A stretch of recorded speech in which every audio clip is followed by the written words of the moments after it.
Standard 5th, subject English, lesson number 22, a book review. Before I start this lesson, I would like to give you a short introduction related to this lesson.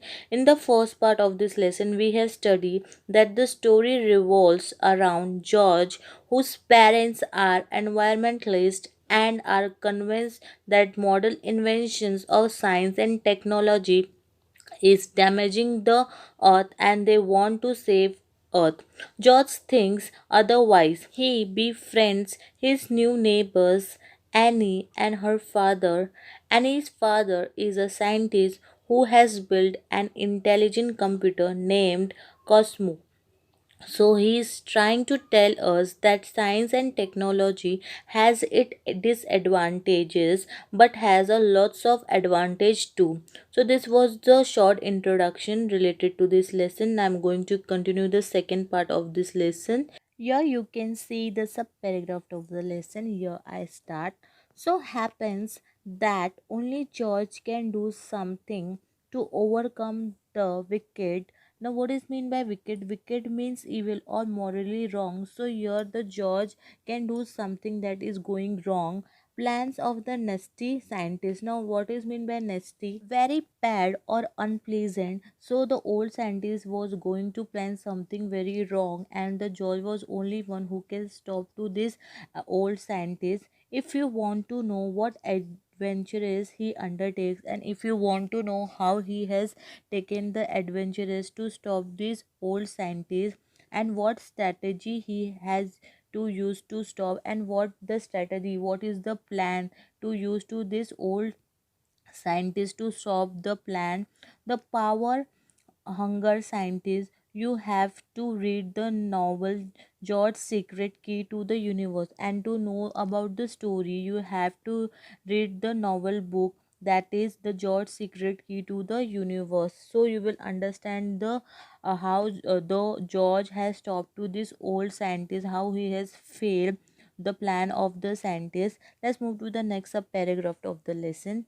The author of this wonderful adventure is Lucy Hawkwin. So, the author of this book was Lucy Hawkwin. The story of the novel is imaginary. So, the story of this novel book was imaginary, it is not in real, but it also includes plenty of charts, photographs, boxes that give you hard facts about our solar system, galaxy, space, and the whole universe. This information, and because of this book we will get the lots of information about our solar system, and this book has plenty of charts, photographs, and many pictures of solar system of our galaxy, space, and whole universe.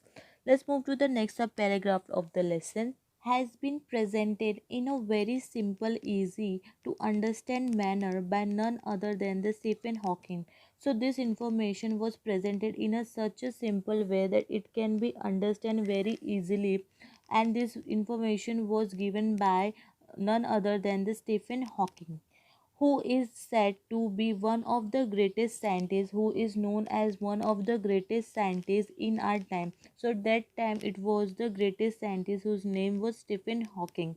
His achievements are all the more astounding. Now, what is mean by astounding? Astounding means so surprisingly that it is difficult to believe. So the invention done by the Stephen Hawking is so surprising that no one can believe it, as he is a victim of many physical elements means illnesses. So he was, the Stephen Hawking was the victim of many physical elements.